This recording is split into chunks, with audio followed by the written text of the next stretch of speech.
If we now shift the lens to talking about solutions and action that people are taking, what are the different strands of work that is ongoing? What are the different types of solutions that people are working on today? So, okay, we'll talk about some of the, you can say, areas in which, work is happening and work needs to happen to kind of address the challenge. So, there's one part about decarbonizing the grid, right? And what that means is we all need electricity, right? And that's a lot of emissions come from electricity because a lot of our electricity is still fossil fuel powered, right? So the first part is just about saying how can we make our electricity clean? And when I say clean, can it come from sources that are not fossil fuels? So can it come from sources that is not coal, that is not gas, that is not oil? So what does that mean? That means renewable sources of power, which means solar energy or wind energy or hydrothermal or even nuclear, right? Or you have newer things like say tidal, right? These are all called renewable sources of power because uh, they are perennial sources. Like the sun is, we are not going to run out of sun, right? Right. And where the term came from is, the research into these or actually started because at some point we were dependent on fossil fuels and the world was worried that we would run out of fossil fuels, Okay. right? Right. Because fossil fuel was a limited source and therefore they were looking at sources which were perennial, and so sun was one of them and maybe solar, wind, etc. Right. And they were called renewable sources of power, right? This entire thing works towards the goal, the first part of saying, can we have 100% clean electricity, Right. right? And there's a lot that needs to happen to make that happen, right? You need to generate electricity from renewable wind, etc. You need to be able to manage the intermittency because the biggest problem with renewables is that it's not there all day, right? The sun doesn't shine all day. It shines all day, it doesn't shine all night. Yeah. Good one. Yeah. So the sun doesn't shine all night, right? Wind may not blow when you want it to blow, right? You have hydrothermal, but there could be a drought. Right.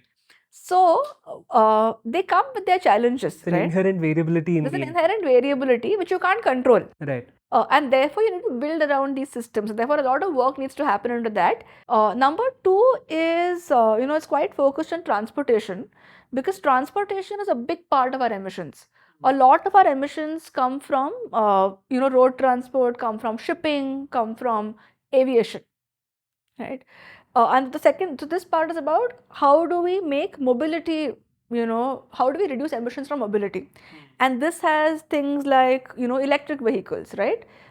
Can we make cheaper electric vehicles? Can we increase the efficiency of electric vehicles? Can we increase the charge, capacity? Can we have faster charging? Because all of this will make the adoption of electric vehicles faster, right? Right.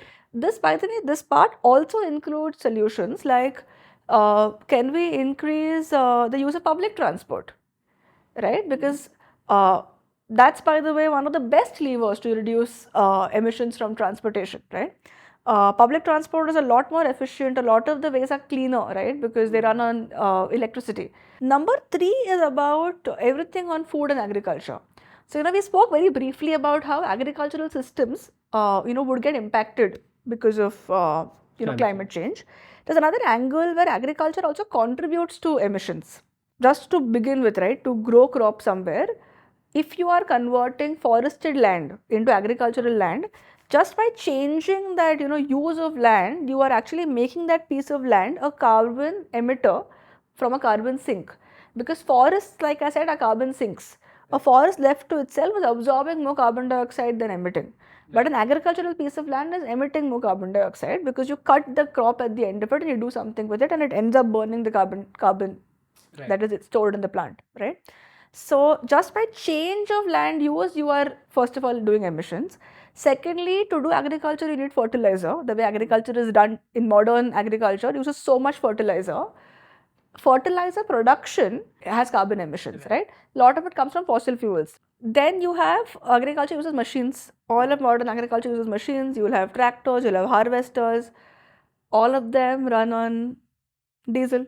Right. So again, they're emitting, right? So in the whole value chain, supply chain, you Yeah. are okay. You are Net emitting. net Right. you're emitting. So you also need to find solutions to reduce these emissions from agriculture, right? For example, you use pumps to pump water in agriculture. Right. They're also based on electricity. So, interesting solution, can we use solar pumps? It actually works really well because you'll typically use the pump in the day when the sun is shining.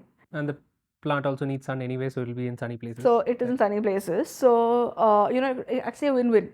You need it only when the sun is shining on most days, and therefore, can you just use solar pumps, right?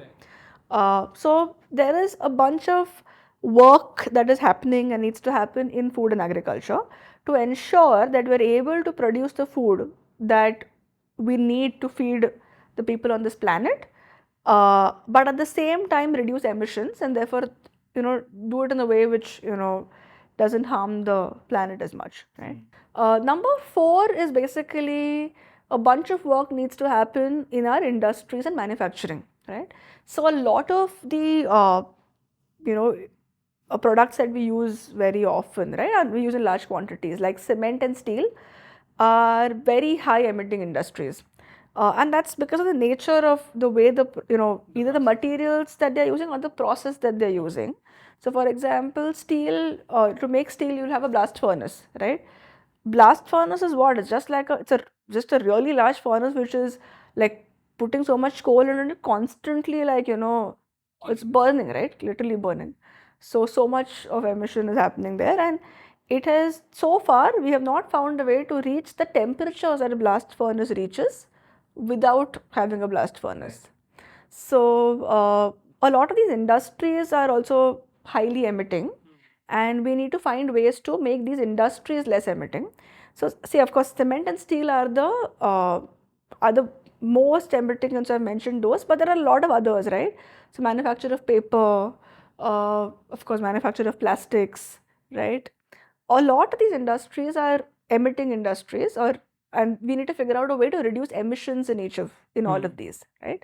So that's number 4. And I think somewhere, I think we were having a conversation earlier. I think somewhere the point of why cement and steel is because, given the direction that Yeah.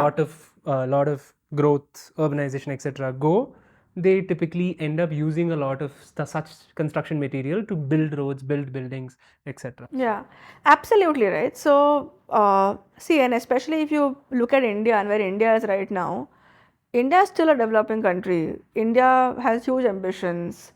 We want to grow, and uh, so all that growth is going to mean that we build more infrastructure. It is going to mean that our cities grow even more. It is going to mean that we build more flyovers. It is going to mean that we build more buildings. All of that is going to need cement and steel. So we don't honestly have the option of saying we will stop making cement and steel. And therefore, the only option we have is to say how will we make it in a better manner. Or how do we find alternate materials? Or yes, of course. Or how do you find alternate materials, right? And that's the other thing that can come in here, that can you find alternate materials? So can you use something which does the same purpose but is not this? As strongly emitting. Sure. Yeah. So that's your number 4, right? Then number 5 that I talk about is basically waste and circularity. And it overlaps a little, it can overlap a little bit with with industries and how they are emitting, because one way to reduce their emissions is to make processes circular. But I talk about it separately because there's a lot of interesting work happening in the space of circularity, and so I would like to call it out as just a separate vertical in itself, right? So what is circularity? It is simply, think of a process in which, so you have raw materials, you make a product, it gets used, but at the end of the life cycle, it finds another use, and therefore it becomes like a new product in a way. Instead of a linear value chain where something is made, gets used, and is discarded, you have a circular value chain where something is made, gets used, and then remade into something else and becomes a new product, right? Now, why is this so important? Like, why is circularity so important? It does two things. One is, when instead of having a linear value chain, you have a circular value chain, you reduce the need of fresh raw material right in the beginning, right? So, say for example, there's a certain metal you're using to make something. Now, one way to do it is you are taking raw metal that you have mined from a mine, it's virgin metal, right? But if you're able to do the same thing using scrap metal, you will reduce the need for that metal that's coming from the mine, and therefore reduce the need for mining in the first place, right? And that's an amazing advantage, right? So that's number one.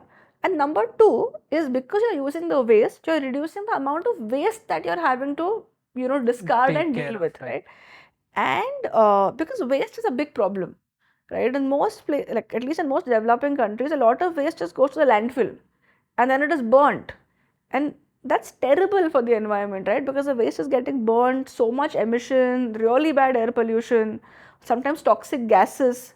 So all of that you can avoid, which is why circularity is a win-win. And there's a bunch of interesting work happening in circularity, right? People are using agricultural waste to make uh, leather alternatives. People are using agricultural waste to make like a silica alternative, right? People are using agricultural waste to make a black carbon alternative. So it's amazing the range of things that people are actually doing, right? So that's and therefore that's the other thing that comes under waste and circularity, which was number five. Number six is basically a lot of efforts on conservation, right? So now I briefly mentioned that forests act as carbon sinks. Right. So there's a lot of natural habitats, like base and mostly which are like say heavily forested or wetlands, which act as one carbon sinks, and they have a lot of advantages in regulating some of like some of these you could say Environment. environmental patterns, right? So for example, mangroves do a great job at reducing the intensity of storms, Right. and therefore protect the ecosystem, right? And therefore there's a bunch of efforts that is actually happening on conserving some of these ecosystems and also restoring it, or trying to bring them back in some places where we've completely lost them. Right. And that can also have a huge impact, because that can actually, you were mentioning how can we remove carbon dioxide. So those are some ways in which you can actually remove carbon dioxide from the atmosphere, and these are all nature based practices to remove for carbon dioxide removal. And conservation essentially helps. Helps, yeah. Right. It's not just on land, by the way. You can also do coastal ecosystem conservation, because a lot of coastal plants, etc., can absorb a lot of carbon dioxide. So, Got it. right? So that's number six. And finally, number seven is actually carbon dioxide removal, but engineered practices for carbon dioxide removal. So now this will sound very funky, but you actually have technology which can literally absorb carbon dioxide from the air and then go and store it somewhere in the earth and hopefully lock it away forever. Okay. Right? But again, it sounds very cool. Problem is it's extremely nascent. There is no scale to it at all. But that's, I think, another area in which people are working. Now this last area, maybe I'll take a minute. There are a few sides to think of it, right? And it's also a little controversial. A lot of people don't like it. So I'll tell you both the sides. So there is one narrative which says that no, this engineered carbon removal is the best thing ever, and that's going to change our world, right? You want to take a guess at who are the people who think it's the best thing ever? Engineers. Tech bros. Yeah, I'm sure the ones who did it, yes. But it's the fossil fuel companies, right? Okay. Because that gives them a license in a way to keep emitting, because then they Okay. can say that hey, you can emit, it's okay, because you can emit whatever you want, because now I Just have this okay. amazing technology to take it all back. Right. You know, so COP28 this year, apparently when people went into Dubai, there were these big hoardings of direct air capture. It's called DAC, direct air capture of carbon dioxide. There's a lot of skepticism around it, and a lot of people say, hey, this is just a distraction. It's distracting from the real issue, right? Right. What we really need to do is really stop using fossil fuel. Right. And all of this talk is a distraction. We should not get into it, right? If you ask me, is it like distraction? Is it not needed at all? I do think it's needed, right? I do think we will need carbon removal technologies, because our goal is to get to net zero, which means we should not be emitting, any carbon dioxide into the atmosphere. Net zero means that through everything that I do, through all the activities that the world is doing, we should not be putting any additional carbon into the atmosphere. Right. Now, there are some sectors which will be able to become net zero by themselves. Right. Like today, technically, we can think of a world in which entire road transportation becomes net zero, because you can have only electric vehicles and you can have fully clean electricity, and therefore it can be net zero, right? But we don't today have enough technology to say we'll be able to make aviation net zero, right? Because we don't have an electric airplane. We don't have the technology yet, right? So there will be some sectors which we call hard to abate sectors, which will continue to emit. Now, if some sectors are continuing to emit, somebody needs to go negative. That's the only way you will end up at zero. And therefore, you do need some negative carbon technologies, right? That said, that is going to probably solve like 10% of the problem. Right. Okay?